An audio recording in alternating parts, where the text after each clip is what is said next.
Dear students, I am Archana Dikshit from C.C. Shah Sarvajanik English High School. Today we will study the chapter 8, that is about motion. It is very easy to understand if we observe around us that the bodies or subjects are in two conditions. Either they are moving or they are not moving. If the objects or bodies are not moving, then we can say that they are at rest position. And if they are moving, then we say they are in moving condition. Rest position, for example, chairs, table, walls, benches, they are at their position, and various objects. They remain at rest condition only till they are moved from their original position. Now about moving condition. If you see the clock, you will see the hands are moving continuously. It will stop only when battery gets consumed. Vehicles move to reach the destination. If air blows with force, then movement of the dust particles. If we boil water, then movement of the particles of the water. If air is blowing very fast, wind is blowing very fast, then you can see the leaves moving. So this is about motion and rest condition. Now here first we have to understand the concept of rest and motion. For that we have to take a reference point. For example, suppose you say that to your friend that your school is 4 kilometers far from your home. So your friend will understand only the measurement of the path, that 4 kilometers. But if your friend asks, where is your school? Then you have to give some reference point. So you will say that my school is 4 kilometers near Ambaji temple. Then it will be clear to your friend that where is your school. So you are taking Ambaji temple as the reference point. So this way you understand that for referring the position of any object, reference point plays a very important role. Suppose you go to your friend's place from Parle Point and you ask that where is your tower or building. The friend will say it is 2 kilometers from Parle Point. But then it will not be clear to you that where. So he will say that from my house is from Parle Point 2 kilometers away on the Ghoddaur road near the Abhinandan AC market. So then it will be clear to your friend that where is your home.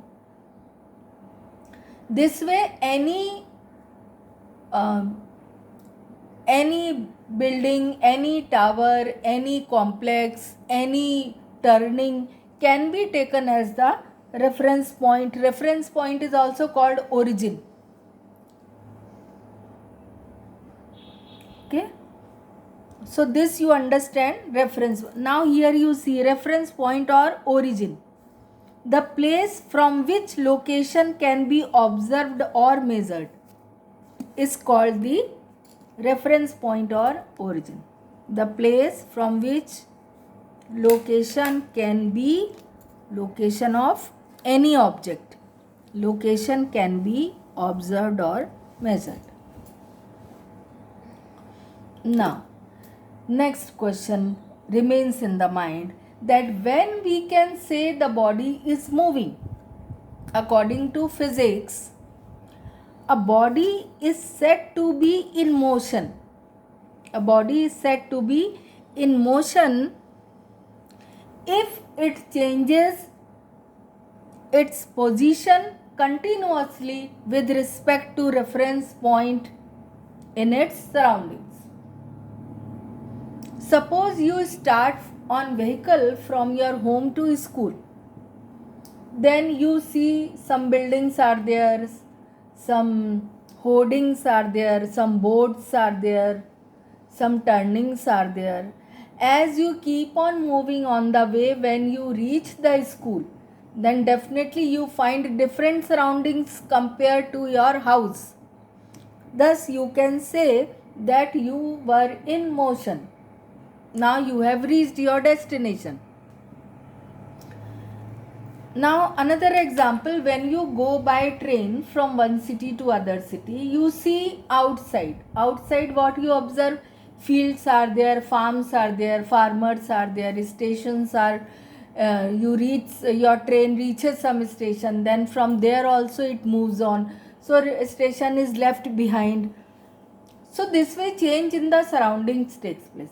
When the change in the surroundings takes place, then we can say that yes, a body is in motion. So here I have given the definition. A body is said to be in motion if it changes its position continuously with respect to the reference point in its surroundings. Then rest and motion are relative terms. For that also one more example is there. If you are traveling by the train, then what happens outside the train? As the train moves on, outside the train the platform is left behind, the passengers who were on the platform are left behind. But the person who is sitting next to you or who is sitting before you, you can say that he is at rest condition. As you are sitting, he is also sitting. But if you are standing outside the train, then you will say the person is moving because he is in the train. Train is moving. Person is also moving. But you are not moving. Similarly, when you are also in the train, so it appears that both of you are stationary at the rest condition. Outside scenario is changing continuously. So thus we can say rest and motion are the relative terms. Relative means it depends on the circumstances, conditions. Now types of motion. Types of motion can be of many types. For example, straight line motion, then rotatory motion, then curvilinear motion, then vibratory motion, and then multiple motion. Example, we take straight line motion. If a car is moving on a straight road, then you can say straight line motion. The fan is moving in a circle, so you can say it is a rotatory motion. It is rotating. Then curvilinear motion. If an object is moving in a curved, for example, you take a turn on a roundabout. So then if you take a turn, so taking the turn becomes the curved motion or curvilinear motion. Then vibratory motion. If you play sitar or guitar, then you can say it is vibratory motion. If you hit a metal block, then sound can be heard. That is also because of vibratory motions of the particles of the solid. Then multiple motion. For example, your car or your vehicle. Because your vehicle is going a straight line also, as well as its wheels are moving in rotatory motion. For example, if you see the car, then car is moving in a straight line and its wheels are moving in a rotatory motion. So this is the example of multiple motion. So I think types of motions must be very much clear to you. Now we will do about the mechanics. That what is mechanics? Mechanics is the branch of physics which deals with the motion and force. Means force and motion, types of forces or response of forces. Force and motions are studied. The branch of physics which deals with the study of motion of objects and their response to force is called mechanics. So it is a branch of physics. You can say branch of physics which deals with the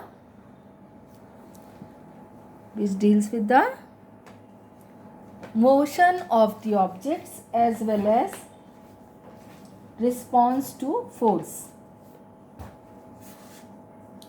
Okay, I think all of you understood it properly. If any doubt or difficulty is there, we will discuss in the online class. Next, new terms you have to do. New terms are there which are scalar quantity and vector quantity. In physics, all the terms can be of two types, scalar or vector. Scalar quantity, when we measure only magnitude. The magnitude, you understand, value. When we measure only magnitude, then it is called scalar quantity.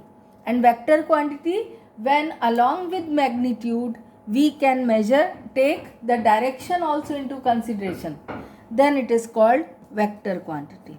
That is the difference between scalar quantity and vector quantity. So now we will study more and more quantities in the physics, and we will find out which one is scalar and which one is vector quantity.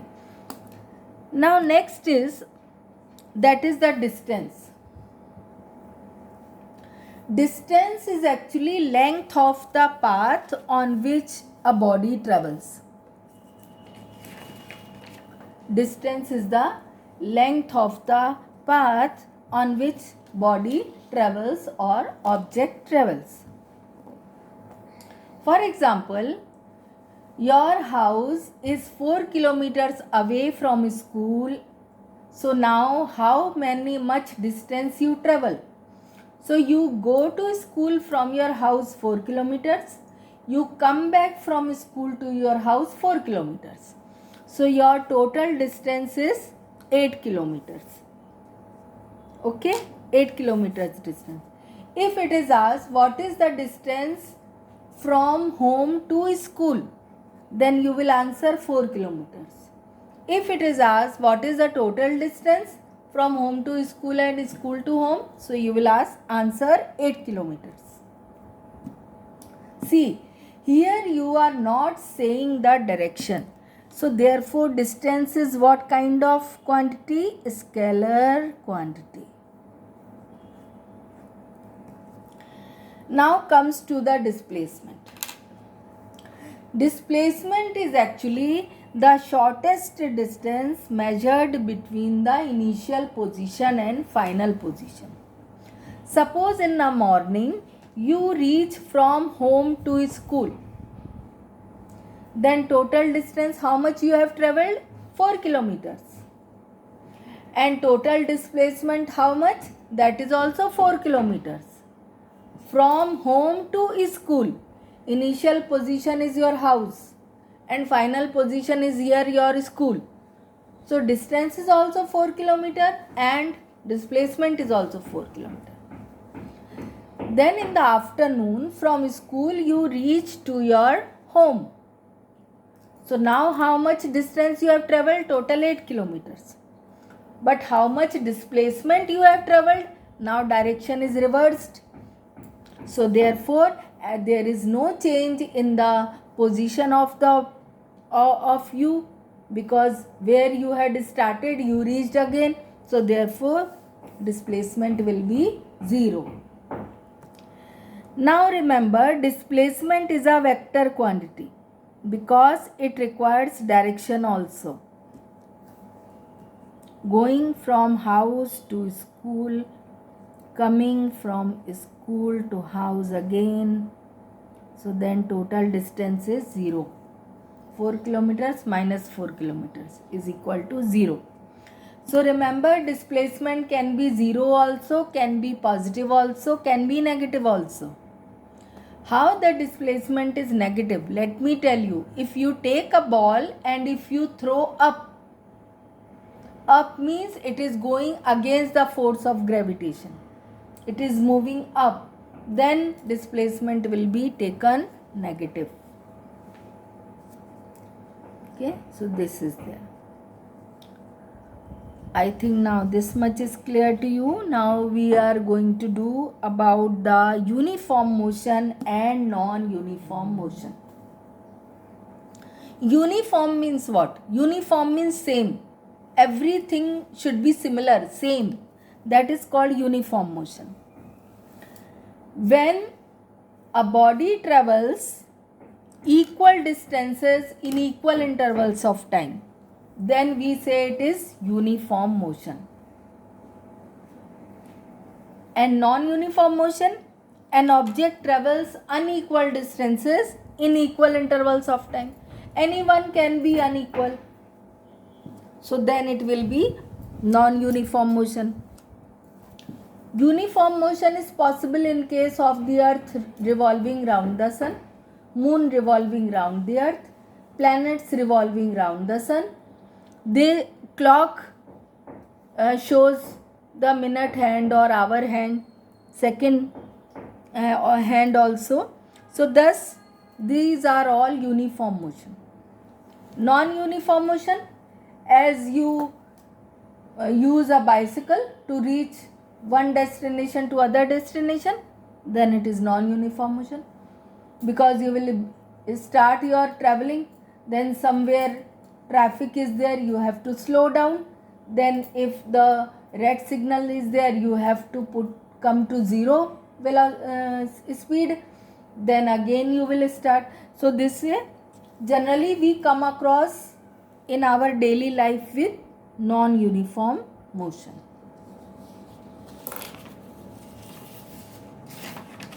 So till here we have done uniform motion and non-uniform motion. So many things are clear to you. Now distance and displacement you know. Today we will do about the speed. Speed is a term which is used for distance and time.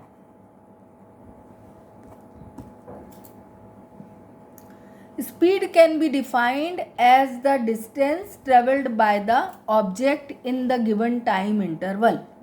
That is called speed. Speed is equal to distance upon time. That means speed can be defined as the length of the path or distance travelled by the object in the given time. Now you know that in SI system, if we take the unit of distance, it will be meter, or it can be kilometer, even it can be centimeter. These are all units of distance.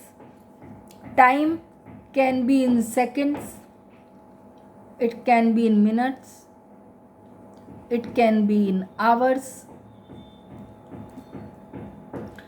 So this way, if I tell you that what should be the unit of speed, your answer will be meter per second is the SI unit for speed. Bigger unit can be kilometer per hour, or it can be kilometer per minute. So this is the unit of speed. Now speed does not require any direction, because time has no direction, distance has also no direction, only magnitudes are there. So therefore speed is also scalar quantity. Okay. Now let us see about the velocity. Next term. Velocity is equal to displacement upon time. Displacement upon time. So displacement can be in meter, time can be in second. So unit of velocity will be meter per second. Since displacement has direction, so therefore velocity is also vector quantity. Then it can be kilometer hour, it can be kilometer per minute.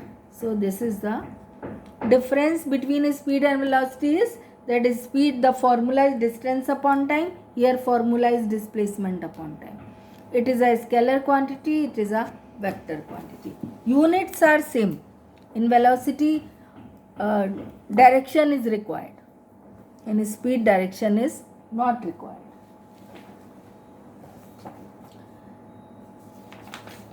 Next comes, for example, uniform speed. Uniform speed means equal distances are travelled in equal intervals of time, as in uniform motion. You have seen. So uniform speed can be defined as the speed in which equal distances are travelled in equal intervals of time. Non-uniform speed, unequal distances are travelled in the equal intervals of time, then also it is non-uniform speed. Uniform speed, non-uniform speed. Similarly, velocity. Uniform velocity, when displacement takes place but direction does not change, it remains same, then only it can be uniform, otherwise it will be non-uniform. Suppose magnitude does not change but direction is changing, then also we can say it is non-uniform velocity. So this is the difference between speed and velocity.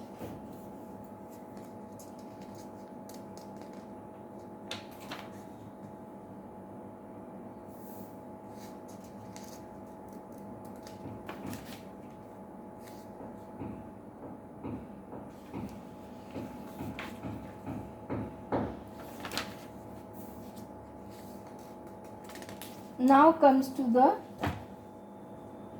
average speed first of all.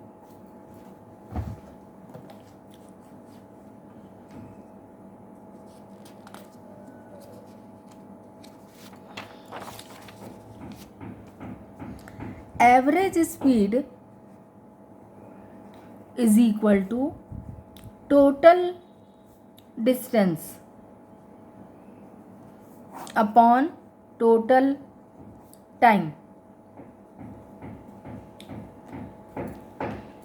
For example, 2 meters travelled by a bicycle in 5 minutes, then again 3 meters travelled in next 6 minutes. So we have to find out the average speed. So average speed will be total, these are in meters and this is in seconds. So it will be 2 plus 3 upon 5 plus 6. So we can find out 5 upon 11. This way we can find out meter per second. So this way we can find out the total distance upon total time.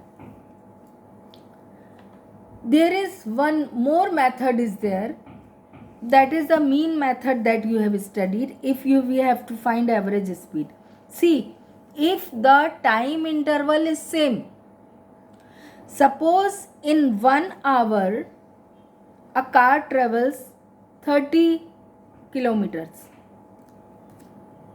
then in next 1 hour it travels 40 kilometers, then how much average speed? Now here you have to add 30 plus 40 divided by 2, because here 2 are there, divided by 2. Two kinds of distances are there. This is the formula average speed of the sum of measurements upon the number. Suppose in next 1 hour it travels 60 kilometers. So you will 30 plus 40 plus 60 upon 3. This way the formula is.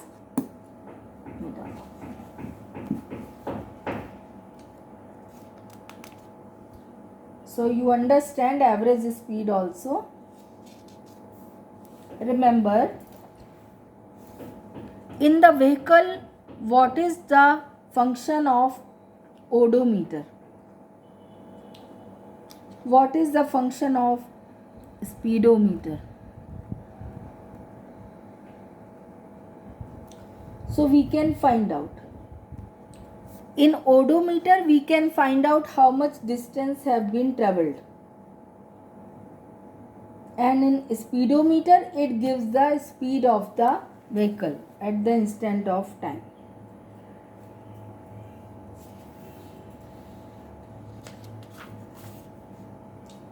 Similarly, there is average velocity also, as you have done average speed. Now, in case of average velocity actually initial velocity plus final velocity upon 2. That is called average velocity. U plus V upon 2. Initial velocity plus final velocity upon 2 is called the average velocity. So you understood average speed is equal to total distance upon total time, and if we have to find average velocity, then it is equal to initial velocity and final velocity divided by 2. Initial velocity is written as u, final velocity is written as v. So average velocity you can write like this: bar v is equal to u plus v upon 2. This is the average velocity.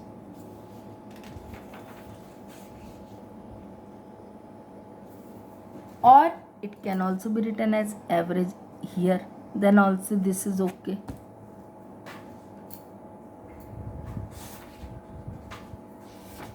Though remember that velocity and speed both are denoted by the same symbols.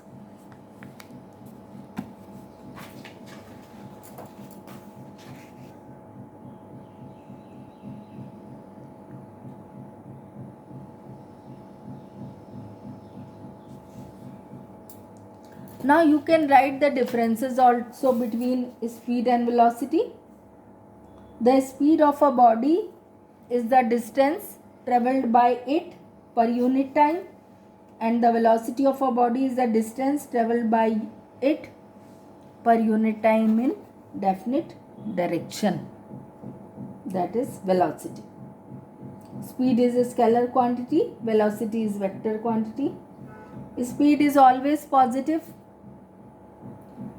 and velocity can be positive, negative or 0. A formula you can write. So this was about the velocity.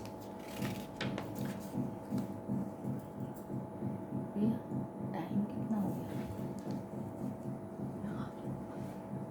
30 minutes. So okay students, I think all of you understood this. We'll discuss any difficulty if you have in our online classes. Okay, and now next time we will do the acceleration. Thank you children.